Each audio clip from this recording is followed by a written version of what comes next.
Welcome back in, Aura Enjoyers, to Kagurabachi chapter 117. Brother, we're eating good this week. From the One Piece chapter all the way to Kagurabachi, we are living the good life. So, last week we left off with the Itoshima meeting. The Shokoku royal family wants to meet up with Japan. They want to talk about the mining rights of the Dattenseki. It sounds innocent enough, but once we hit this chapter, once we get started, the first thing we get is one of Chiaki Soga's prophecies. And she says that in this meeting, the Shokoku will bare their fangs. The downside to the prophecies is that it doesn't exactly explain the casualty, right?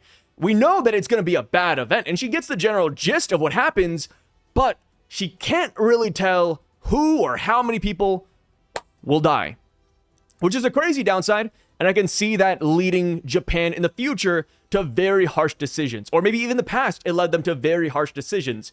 You hear that an event's going to be bad, but because you don't know how grand the casualty scale will be, sometimes you just overreact. I can definitely see this Soga prophecy ability being a double-edged sword. Granted, because it usually works in the benefit of Japan, not that bad, right? But we see a glimpse of the old geezer in that very first page. Very ominous. Because while we do see him later in this chapter, and while he is present at the Itoshima meeting, he doesn't really do anything yet. So the fact that this is what she sees in her prophecy means that come next chapter, this old man is probably going to show out. So moving on past the prophecy, we get the second page of this chapter, and we see a survivor of one of the Shokoku attacks. And this guy has no legs. You know, these islanders are straight savages.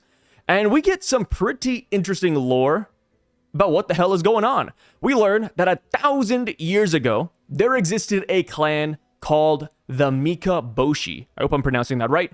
And back in the day, they were exiled and defeated and annihilated by the Soga clan leader, Soga Jikishin. Cool name. We get our very old school Japanese portrait of it, and it is absolutely beautiful. And one thing I found really interesting is that on the Mikaboshi apron, or his pants, he has this centipede design going on. And we later learn that the Mikaboshi actually use insects. They've tamed insects. They use insect magic and sorcery. And I think it's kind of ironic that they were taken out as a whole by Akemura Soga, who does wield the enchanted blade Magatsumi, which does have insect-based attacks. Kind of ironic, huh? Being taken out by your own kind in a weird way. Not really, but you guys get what I'm trying to go for there. So, yes, it looks like this was a destined fight after all. The Mikaboshi versus the Soga clan was always going to happen. They wanted revenge for being exiled all those years ago. But here's the thing. 1,000 years ago, at least the way the Japanese describe it, the Mikaboshi were kind of crazy. Dude, look at that portrait. That is not the face of a good guy. I wish I could show the panels here, but, you know, copyright, stuff like that. So just imagine, right? If you read the chapter, you know that the Mikaboshi look absurd. They look like cannibals. You know, hey, maybe back in the day, they were actually nice people, but this guy looked like a goddamn cannibal caveman. So, yes, we hear a theory about what might be happening here. So the survivor of the Shokoku attack says that these guys seem very Japanese. They look just like us. They speak our language. So the most plausible theory is that the Mikaboshi clan have been surviving on an underwater island for the past 1,000 years, and just recently, because tectonic plates are shifting, not only is Itoshima now filled with Dattenseki, but Shokoku has now surfaced, and they want that Dattenseki back. They do not want Japan to have any part of it whatsoever. And it's kind of crazy because you get the ratio here. Shokoku has 12 times the amount of Dattenseki than Itoshima has right now. Of course, in the next 1,000 years, Japan will get more and more Dattenseki. But as it stands, even with this small amount, the Shokoku are willing to fight for it. And in the grand scheme of things, it does make sense why they would. Dude, the Dattenseki allowed them to live underground and become an advanced civilization. Yeah, you know, I would not want my ops to have even the smallest part of that. It's like you have a machine gun, right? And your opponents have sticks and stones, but all of a sudden they found a pistol on the ground. You don't want them to get more pistols, right? That is the main game right there. You do not want them to have an ounce of weaponry to fight you back with. So I do see it from both perspectives here. Of course, I do lean towards more with the Soga clan, but, you know, that's because I'm biased. But yeah, dude, it is crazy lore we're getting. I'm sure we'll get more and more as time goes on. But now we move on over to the Ida-shima meeting. And despite Chiaki's prophecy describing this as a bad event where they will bare their fangs, Japan has to go anyways, because this is our only chance at peaceful negotiations. But those damn islanders, those Shokoku bastards, did not come here with good intentions at all. Not even 1%. We had no chance. The minute we stepped foot on this island, we were doomed. They immediately blow up our battleship. They kill pretty much every person we sent over here. Every delegate is slaughtered except for one person that they could tell the tale and bring back the declaration of war. And when I saw this, I said, yo, Akimura Soga might have been justified, man. I mean, he might have been justified, dude. These guys are bad news. So we see that they sent over 5-6 Shokoku representatives. 4 of them, I think, are pretty much whatever. They're all just wearing the exact same clothing and headbands, so I'm assuming they're just fodder.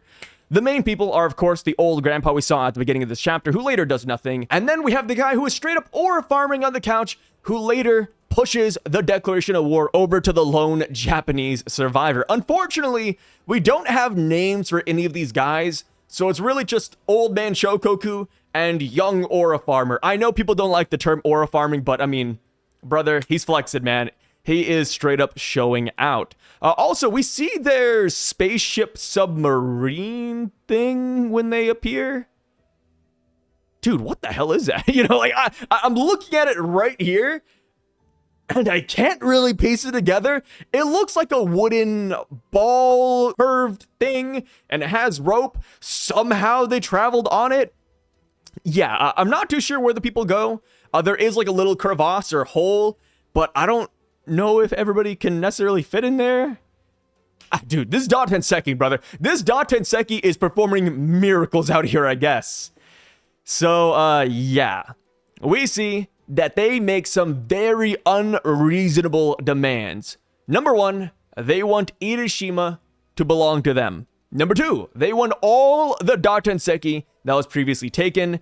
And then number 3, they want Chiba Prefecture, Kanagawa, and Tokyo, major off-the-coast prefecture, mind you, as preparation for areas that can be used for Tenseki cultivation in the following 1,000 years. They're preparing well in advance, saying, hey, when the tectonic plates shift in 1,000 years, Tokyo will have some Tenseki, and we need that ASAP. That is absurd. Obviously, no nation at all across the world would ever succumb to these demands. And yeah, we're gonna have to fight back. The young Shokoku dude says, by now, you should understand how we operate. If you do not compromise, you're gonna die. And then, of course, in the background, you see that the ship that the Japanese delegate came on explode.